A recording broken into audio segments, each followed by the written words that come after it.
अस्सलाम वालेकुम रहमतुल्लाहि व बरकातुहू। कैसी हैं आप सब?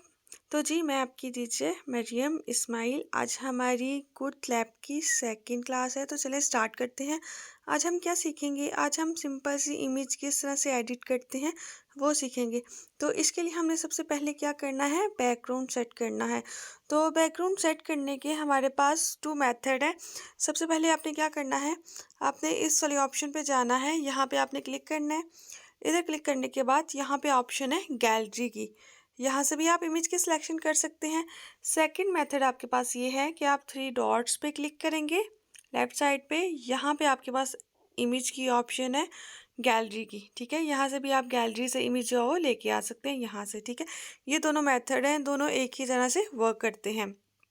तो हम पहले यहाँ से ट्राई कर लेते हैं कि यहाँ से हम किस तरह से इमेज को लेके आ सकते हैं।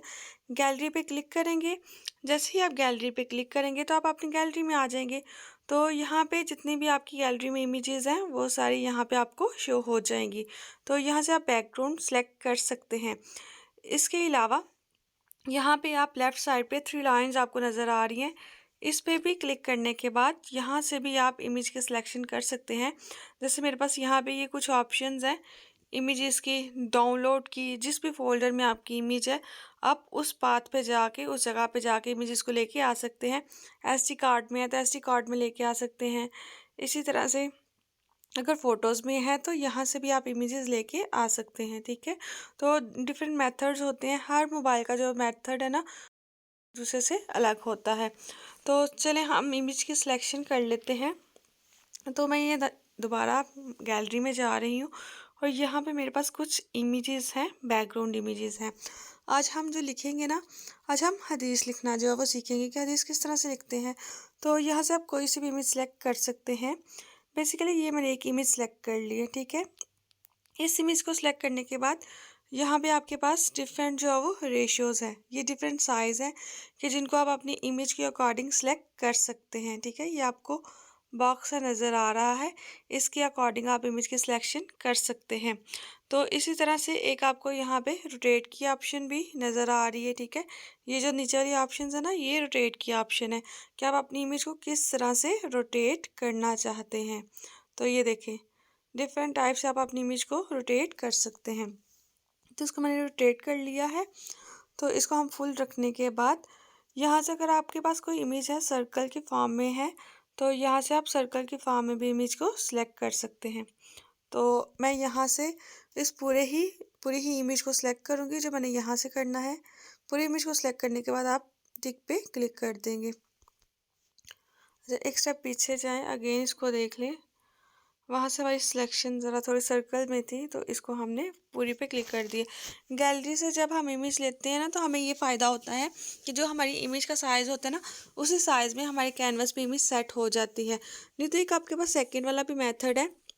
सेकंड वाले मेथड में आप क्या कर सकते हैं कि यहाँ पे आपको प्लस के आइकन पे क्लिक करेंगे तो यहाँ पे आपके पास गैलरी की ऑप्शन है, यहाँ से भी आप गैलरी में जा सकते हैं।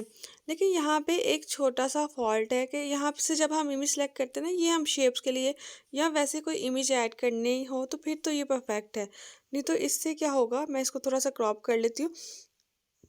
क्रॉप करने के लिए ये जो आपको बॉर्डर नज़र आ रहा है, ठीक है, इससे आप इमेज को क्रॉप कर सकते हैं। ये देखें, इससे हम इमेज को क्रॉप कर सकते हैं। तो मैंने इसको क्रॉप कर लिए। तो इसमें से जब हम इमेज लेके आते हैं ना तो ये इमेज हमारी मूव कर रही है, हमारी बैकग्राउंड पे सेट नहीं हुई। तो इसको हमने ना एडजस्ट करना होगा अपने बैकग्राउंड के साथ। तो हम इसको लेफ़्ट या राइट से इस तरह से मूव करेंगे। तो ऐसे जब हम इसको मूव करते हैं ना तो ये इमेज स्ट्रेच हो जाती है। तो सम टाइम इसका रिज़ल्ट जो है वो ब्लर आ जाता है। जैसे मेरे पास एक और इमेज है मज़ीद आपको एक्सप्लेन करने के लिए। यहाँ से जैसे ये इमेज है, ठीक है, इसकी विड्थ तो ज़्यादा है लेकिन इसकी हाइट कम है। अगर मैं इसको अपने कैनवस पे जो है वो एडजस्ट कर रही हूँ तो ये देखें, इस इमेज की शेप जो है वो बिगड़ गई है, थोड़ी सी ख़राब हो गई है, ठीक है। तो इस तरह से हमने जब भी कोई भी इमेज गैलरी से लेके आनी हो जिसको हमें साइज़ ना पता हो तो हमारे पास एक ही ऑप्शन है, हम यहाँ से गैलरी से इमेज को भी सिलेक्ट कर सकते हैं। तो इसको फ़िलहाल मैं रिमूव कर रही हूँ क्योंकि ये मुझे दोनों ही इमेजेस नहीं चाहिए। तो यहाँ से अगर आपने फिर बाद में भी इमेज का साइज़ चेंज करना हो तो वो भी हम बहुत आसानी से कर सकते हैं। यहाँ पे ही आपके पास ऑप्शन है इमेज साइज़ की। तो यहाँ से आप इमेज का साइज़ देख भी सकते हैं। जैसे इमेज का साइज़ क्या है हमारे पास, इमेज का साइज़ है हमारे पास 973 और 1280। ये जो इमेज का साइज़ है ना, ये पिक्सल्स में होता है। हमारे पास हर एक इमेज का डिफरेंट साइज़ होता है। व्हाट्सएप पे अगर हमने स्टेटस लगाना है, प्रोफाइल लगानी है, फेसबुक का कवर पेज लगाना है, या फिर हमने कोई फ्लायर बनाना है, बिजनेस कार्ड बनाना है, तो सबके साइजेस जो है वो डिफरेंट ही होते हैं। तो ये साइजेस आप किस तरह से जान सकते हैं? सिंपल सा एक है कि आप गूगल पे जाएं, गूगल पे जाके जिस भी टाइप की आप इमेज क्रिएट करना चाहते हैं उसका जस्ट साइज़ लिखें। जैसे आप बिजनेस कार्ड साइज़ इन पिक्सल्स, पिक्सल्स आगे लिखेंगे, क्योंकि यहाँ पे हमारे पास पिक्सल लैब में जो हम इमेजेस क्रिएट करते हैं ना, वो पिक्सल के फॉर्म में होती है। पिक्सल बेसिकली ये छोटे छोटे बॉक्स को हम कहते हैं, ठीक है। हमारी इमेज इन्हीं बॉक्स से मिलके बनती है। तो जब हमने साइज़ लेना होगा तो इसी के अकॉर्डिंग हम साइज़ को सिलेक्ट करते हैं। इसके अलावा अगर आपको ये वाली ऑप्शन नज़र आए, ये कस्टम की, तो यहाँ से भी आप डिफरेंट साइजेस वगैरह सेलेक्ट कर सकते हैं। जैसे मेरे पास यहाँ पे स्क्वायर में साइज़ है, प्रोफाइल पिक्चर में है, यूट्यूब चैनल बैनर है, यूट्यूब थंबनेल है, या कवर फोटो है, तो यहाँ से भी आप साइजेस ले सकते हैं। तो इसको भी मैं कुछ भी नहीं कर रही, यहाँ अगर आपने चेंज करना है तो यहाँ से भी आप चेंज कर सकते हैं। जैसे अगर देखें, मैं यहाँ पे 500 कर लेती हूँ, तो आपको कैनवस में ये देखिए थोड़ी सी आपको जो है वो चेंजिंग नज़र आ रही है। अगर मैं इसको मज़ीद कर देती हूँ, हाइट भी इसकी कम कर देती हूँ, हाइट जैसे अगर मैं 200 रख दी तो ये देखें, ठीक है। तो इस तरह से आप इमेज का साइज़ भी जो है वो चेंज कर सकते हैं। तो इसको हम बैक कर देते हैं, अनडू कर देते हैं। अब हमने यहाँ पे टेक्स्ट लिखना है, तो आपने क्या करना है, लेटर ए पे क्लिक करेंगे। तो यहाँ पे लेटर ए पे आने के बाद यहाँ से आपने न्यू टेक्स्ट को सिलेक्ट कर लेना है। तो बेसिकली मैंने यहाँ पे टेक्स्ट जो है वो लिखा हुआ है, तो उसको हम यहाँ से एडिट कर लेते हैं। मैंने टेक्स्ट यहाँ पे सेव किया हुआ है जी। तो मैंने क्योंकि हदीस लिखनी है, तो यहाँ पे मैंने रसूल सल्लल्लाहु अलैहि वसल्लम ने फरमाया, ये मैंने यहाँ से कॉपी कर लिए और इसको अपने यहाँ पे कैनवस पे मैं सेंटर अलाइन कर दूँगी, ठीक है। तो इसी तरह से एक और हम टेक्स्ट ले आते हैं। अच्छा, ये जो टेक्स्ट है ना, इस टेक्स्ट की आप कॉपी भी कर सकते हैं।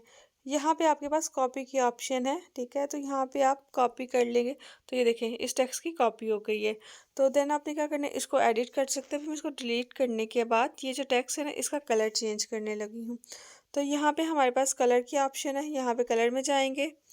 कलर में जाने के बाद आपने ध्यान रखना है कि जब भी आपने इमेजेस को एडिट करना है ना, कलर्स वगैरह या शेप्स वगैरह ऐड करनी है, तो बहुत ज़्यादा कलर्स नहीं होने चाहिए। बहुत ज़्यादा कलर्स आपने नहीं चूज़ करने। ये ना एक आपने ब्लू कलर चूज़ कर लिया, दूसरा रेड है, वाइट है, ब्लैक है, तो इस तरह से मल्टीपल कलर्स आपने यूज़ कर लिए, तो ऐसे आपने नहीं करना। जब भी हम इमेजेस को एडिट करते हैं, तो हम बैकग्राउंड इमेज से ही कलर लेके आते हैं। तो मैंने यहाँ से प्लस के आइकन पे क्लिक करके, तो यहाँ से मैं पिकर का इंतखाब करूँगी। पिकर की मदद से हम कलर्स को चूज़ कर सकते हैं अपनी इमेज की मदद से। ये देखिए आपको छोटा सा सर्कल नज़र आ रहा है, तो इसकी मदद से मैं इमेज को सिलेक्ट कर लेती हूँ। तो मुझे यहाँ से ये जो येलो ऑरेंज कलर है ना, ये कलर चाहिए थोड़ा सा लाइट में। तो ये आप इसको जिस पे ये तरफ मूव करेंगे ना, तो कलर की सिलेक्शन हो जाएगी। किस तरह से होगी, ये ऊपर आप टॉप पे यहाँ पे देख सकते हैं, इस साइड पे, ठीक है। ये कलर यहाँ से अगर मैं इसको मूव करूँगी तो कलर चेंज हो रहा है, ठीक है, ये देखें। तो बेसिकली मैंने यहाँ से ये कलर सेलेक्ट कर लिए, इसको ओके कर दें, तो ये कलर आ चुका है। तो इस कलर को चेक करने के बाद हम इसका फॉन्ट चेंज कर लेते हैं। फॉन्ट इंस्टॉलेशन भी हम देखेंगे कि पिक्सल ऐप में कुर्त लैब में हम न्यू फॉन्ट्स किस तरह से इंस्टॉल कर सकते हैं। तो अभी मैंने यहाँ पे एक रिसेंटली एक फॉन्ट यूज़ किया है, ये वाला, ठीक है। तो इसको इसको हमने ले लिए, तो ये हमारा फॉन्ट आ चुका है यहाँ पे। इसी तरह से अब आप इसकी कॉपी करेंगे ना, तो इसी वाली शेप में ये आ जाएगा। इसकी मैं यहाँ से कॉपी कर रही हूँ। कॉपी करने के बाद इसको एडिट कर लें। एडिट करने के बाद मैं मज़ीद इसमें टेक्स्ट जो है वो ऐड करने लगी हूँ। तो यहाँ से मैंने इसको टेक्स्ट को भी ऐड कर लिया। इसका भी हम फॉन्ट चेंज कर लेंगे। कलर हमने यही रहने देना, बहुत ज़्यादा कलर्स को हम जो है वो यहाँ पे सिलेक्ट नहीं करते। कलर हमारा यही रहेगा। टेक्स्ट आपने देख लेना है, जो भी टेक्स्ट यहाँ पे एडजस्ट हो वो आपने यहाँ पे ऐड कर लेना है। चले, मैंने यहाँ से ये वाला टेक्स्ट ऐड कर लिए। इसको साइज़ आप इसका थोड़ा सा कम और ज़्यादा कर लेंगे। इसके बाद फिर हम एक और टेक्स्ट लेंगे। यहाँ से प्लस में जाने के बाद न्यू टेक्स्ट, तो इसको हम कर लेंगे एडिट। और मैंने इसका रेफरेंस देना है कि ये दिस कहाँ से है, तो इसको इस तरह से हम एडजस्ट कर लेंगे। तो इसका भी आपने कलर सेम वही मेथड है, कलर वगैरह जो है वो चेंज कर लीजिएगा। और इसका बाद में हम फॉन्ट वगैरह हर एक चीज़ सेट कर लेते हैं। यहाँ से जब आपने फ़ॉन्ट चेंज करना है ना, अगर आप नीचे आएंगे, कुछ हमारे पास फारसी में फ़ॉन्ट है, इंग्लिश में भी फ़ॉन्ट मौजूद है यहाँ पे। और इसके अलावा हमारे पास यहाँ पे अगर हम नीचे आ जाएंगे तो कुछ उर्दू के भी फ़ॉन्ट्स हमारे पास यहाँ पे मौजूद हैं। तो इन फ़ॉन्ट्स को भी आप यूज़ कर सकते हैं, जो भी आपकी इमेज के साथ सेट बैठे उसको आपने यहाँ पे यूज़ कर लेना है। तो मैं यहाँ से कोई सा भी फ़ॉन्ट जो मुझे बेहतर लगे वो यहाँ से सिलेक्ट कर लूँगी। तो चलिए, ये फ़ॉन्ट मुझे अच्छा लग रहा है तो इसको मैंने यहाँ से सिलेक्ट कर लिया है। तो ये फ़ॉन्ट आ गया है, ठीक है। तो इसकी आपने एडजस्टमेंट जो है वो कर लेनी है, इसको सेंटर अलाइन बिल्कुल कर लेना है। सेंटर अलाइन करने के बाद हमारे पास जो एक ऑप्शन है ना, वो ये है, आपने यहाँ से लेयर्स को सिलेक्ट करना है। ये लेयर की ऑप्शन है। लेयर का मतलब बिल्कुल वैसे जैसे केक की परत होती है ना, कि एक लेयर होती है, फिर उसके ऊपर दूसरी, फिर तीसरी। जैसे अगर देखें, यहाँ पे एक लेयर है, फिर यहाँ पे एक लेयर है, फिर यहाँ पे एक लेयर है। तो जो सबसे ऊपर होगी वो टॉप पे आपको नज़र आएगी, बाकी सारी लेयर्स नीचे होंगी। तो ये जैसे अभी मैंने टेक्स्ट 3 टेक्स्ट ऐड किए हैं, तो ये देखिए मेरे पास लेयर आ गई है। ये मेरे पास सबसे पहले वाली लेयर है, ये सेकंड लेयर और ये थर्ड लेयर है। जो सबसे ऊपर होगी वो आपको ऊपर टॉप पे शो होगी। अगर मैं इसमें आपको थोड़ा सा दिखाना चाहूँ, जैसे अगर मैंने ये टेक्स्ट है ना, इसका कलर चेंज कर लेती हूँ, वाइट कलर इसका हम कर लेते हैं। जैसे ये वाइट कलर मैंने किया, तो ये देखें, ये टेक्स्ट आपको नीचे नज़र आ रहा है, ठीक है। तो इस तरह से आप इसका कलर भी चेंज कर सकते हैं। इसको हम अनडू कर लेते हैं, बिल्कुल ऐसे। लेयर पे जाएंगे, लेयर पे जिस भी टेक्स्ट को आपने सेंटर अलाइन करना है, ये यहाँ पे ऑप्शन है हमारे पास सेंटर अलाइन करने की। इस पर क्लिक करने के बाद ये देखें, यहाँ से आप इसको सेंटर अलाइन कर सकते हैं। ये हमारे पास लेफ़्ट साइड पे है, ये लेफ़्ट साइड की ऑप्शन है। ये बिल्कुल सेंटर में है और ये राइट साइड पे है। ये बॉटम में, ये वाली ऑप्शन बॉटम की है। और ये बिल्कुल मिड में, ठीक है, मिड में आपका टेक्स्ट आ जाएगा। और ये इस तरह से आप देखें इसको सेट कर सकते हैं। अभी मुझे ये यहाँ पे चाहिए तो इसको मैं यहाँ पे मूव कर रही हूँ। फिर इस टेक्स्ट को सिलेक्ट करें, आपने एडिट वाली ऑप्शन पे जाना है, यहाँ पे अलाइनमेंट को सिलेक्ट कर लेना है। तो ये मैंने यहाँ से अलाइनमेंट को सिलेक्ट कर लिया है। जस्ट हमें ये वाली एक ही अलाइनमेंट चाहिए। इसी तरह से ये आप दूसरे वाले को भी इसी तरह से अलाइन कर सकते हैं। अच्छा, ये जो एडिट में हमारे पास ऑप्शन है ना, ये हमारे पास एडिट में एक तो ये टेक्स्ट को एडिट करने की ऑप्शन है, यहाँ से हम टेक्स्ट को एडिट कर सकते हैं इस वाली ऑप्शन से। ये कॉपी की ऑप्शन है, यहाँ से हम टेक्स्ट को जो है वो छोटा बड़ा कर सकते हैं। ये हमारे पास जो है वो रोटेट की ऑप्शन है, ये अलाइनमेंट की ऑप्शन है, ये कलर की ऑप्शन है। और इसी तरह से ये फ्रंट और बैक की ऑप्शन है, ये फ्रंट और बैक की ऑप्शन है।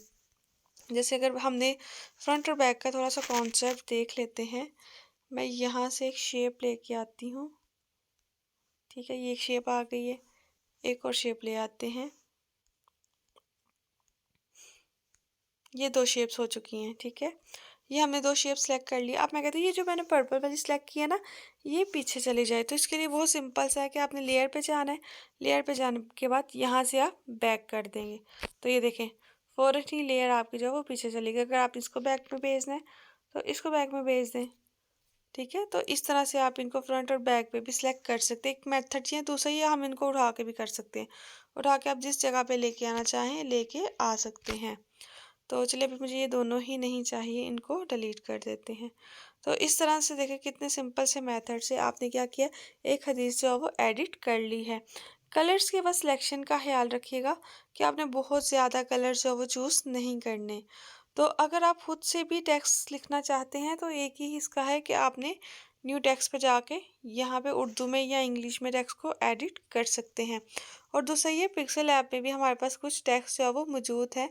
यहाँ पे आपको डबल कोट्स नज़र आ रहे हैं, इस पे अगर आप क्लिक करेंगे ना, तो यहाँ पे काफ़ी सारे टेक्स्ट आपके पास मौजूद हैं, इंग्लिश में है, ठीक है। तो इनको भी आप यूज़ कर सकते हैं।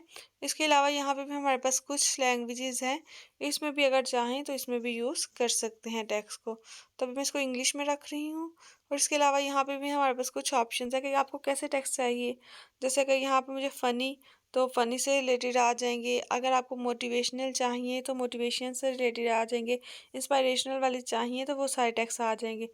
इनको जस्ट आप सिंगल क्लिक करेंगे तो ये देखें, ये आपके कैनवस पे आ जाएगा। तो इस तरह से आप अपने टेक्स्ट के अपने बैकग्राउंड से रिलेटेड, ठीक है, इस टेक्स्ट को एडजस्ट कर सकते हैं फॉन्ट्स वगैरह चेंज करके। तो जो ऊपर हमने पहले फ्रंट और बैक वाली ऑप्शंस पढ़ी थी ना, वो हमारे पास यहाँ पे भी मौजूद है। इनकी मदद से भी आप इसको कर सकते हैं। आज की क्लास आपकी इतनी ही है, ठीक है। तो आपने क्या करना है, एक अच्छी सी इमेज जो है वो क्रिएट करनी है। तो इसको सेंटर अलाइन करके तो आपने पोस्ट कर देना है फेसबुक के ग्रुप में, अपना वर्क सबमिट करवा देना है। ओके, अल्लाह हाफिज़, अस्सलाम वालेकुम रहमतुल्लाहि व बरकातुहू।